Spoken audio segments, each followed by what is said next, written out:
ಎಲ್ಲರಿಗೂ ನಮಸ್ಕಾರ. ನಾನು ನಿಮ್ಮ ರೇಖಿ ಮಾಸ್ಟರ್ ಮಧುಶ್ರೀ. ಇನ್ನ ಒಂದೇ ದಿನ ಬಾಕಿ ಇದೆ. 2024 ಮುಕ್ತಾಯವಾಗಿ 25 ಪ್ರಾರಂಭವಾಗುತ್ತದೆ. ಹೊಸ ವರ್ಷಕ್ಕೆ ನಾನು ಕೆಲವೊಂದು ರೆಸಲ್ಯೂಷನ್ ಬಗ್ಗೆ ಅಥವಾ ಮ್ಯಾನಿಫೆಸ್ಟೇಷನ್ ಬಗ್ಗೆ ವಿಡಿಯೋ ಮಾಡಬೇಕಿತ್ತು, ಬಟ್ ಸಮಯದ ಅಭಾವ, ಕ್ಷಮೆ ಇರಲಿ.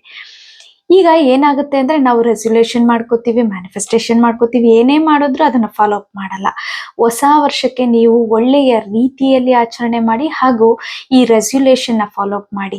ನಾನು ಕೆಲವೊಂದು ಮ್ಯಾನಿಫೆಸ್ಟೇಷನ್ ಮೆಥಡ್ ಹೇಳ್ಕೊಡ್ತೀನಿ.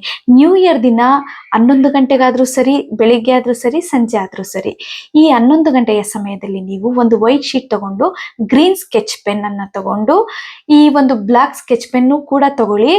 ಈ ವೈಟ್ ಶೀಟ್ ಅನ್ನ 2 ಫೋಲ್ಡ್ ಮಾಡಿ ಕಟ್ ಮಾಡಿ, ಅಥವಾ 2 ಶೀಟ್ ತಗೊಳ್ಳಿ, ಅದು ನಿಮ್ ಇಷ್ಟ. 2 ಶೀಟ್ ನಲ್ಲಿ, ಒಂದು ಶೀಟ್ ನಲ್ಲಿ ಗ್ರೀನ್ ಸ್ಕೆಚ್ ಪೆನ್ ನಲ್ಲಿ ನೀವು ಮಾಡಬೇಕಾದಂತಹ ಕೆಲಸಗಳು, ಈ ವರ್ಷ ಮಾಡಬೇಕಾಗಿರೋ ಕೆಲಸ. ಇನ್ನು ಬ್ಲಾಕ್ ಸ್ಕೆಚ್ ಪೆನ್ ಅಲ್ಲಿ ನೀವು ಯಾವ ಕೆಲಸವನ್ನ ಅಥವಾ ಯಾವ ಒಂದು ನಿಮ್ಮ ಒಂದು ಬಿಡಬೇಕಾದ್ದು ಅನ್ನೋದಿರುತ್ತಲ್ವಾ, ಅಥವಾ ಕೆಟ್ಟ ಸಹವಾಸ ಇರ್ಬೋದು, ಕೆಟ್ಟ ಚಟ ಇರ್ಬೋದು, ಅಥವಾ ಸೋಮಾರಿತನ ಇರ್ಬೋದು, ಯಾವುದನ್ನ ಬಿಡಬೇಕು ಅನ್ಕೊಂಡಿದ್ದೀರಾ ಅದ್ರ ಬಗ್ಗೆ ಬರೀರಿ. ಓಕೆನಾ? ಈ ಎರಡನ್ನು ಬರೆದ್ಬಿಟ್ಟು ಫೋಲ್ಡ್ ಮಾಡಿ ನೀವು 10 ನಿಮಿಷ ಧ್ಯಾನವನ್ನ ಮಾಡಿ, ಯೂನಿವರ್ಸ್ಗೆ ಕನೆಕ್ಟ್ ಆಗಿ ಥ್ಯಾಂಕ್ ಯು ಯೂನಿವರ್ಸ್ ಅಂತ ಹೇಳಿ ಕೂತ್ಕೊಳ್ಳಿ. 10 ನಿಮಿಷ ಇಮ್ಯಾಜಿನೇಷನ್ ಮಾಡ್ಕೊಳ್ಳಿ.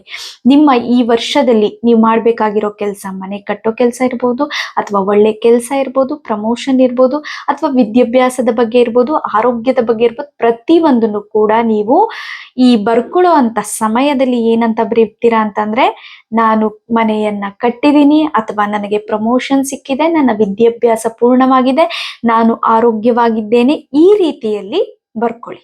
ಸರಿನಾ? ಈ ಒಂದು ಮ್ಯಾನಿಫೆಸ್ಟೇಷನ್ ಮಾಡಿ, ಮತ್ತೆ ನ್ಯೂ ಇಯರ್ನ ಒಳ್ಳೆ ರೀತಿಯಲ್ಲಿ ಆಚರಣೆ ಮಾಡಿ, ಗಿಫ್ಟ್ಗಳನ್ನ ನಿಮ್ಮ ಆತ್ಮೀಯರಿಗೆ, ಪ್ರೀತಿ ಪಾತ್ರರಿಗೆ ಗ್ರೀಟಿಂಗ್ಸ್ ಕೊಡೋ ಮುಖಾಂತರ ಅಥವಾ ಗಿಫ್ಟ್ ಕೊಡೋ ಮುಖಾಂತರ ಈ ಒಂದು ಹೊಸ ವರ್ಷವನ್ನ ಹೊಸ ಆರಂಭದಲ್ಲಿ ಹೊಸ ರೀತಿಯಲ್ಲಿ ಆಚರಣೆ ಮಾಡಿ. ಈ ವರ್ಷ ಪೂರ್ತಿ ನಿಮ್ಮೆಲ್ಲರಿಗೂ ಶುಭವಾಗಲಿ ಅಂತ ಕೇಳ್ಕೊತೀನಿ. ನಮಸ್ಕಾರ.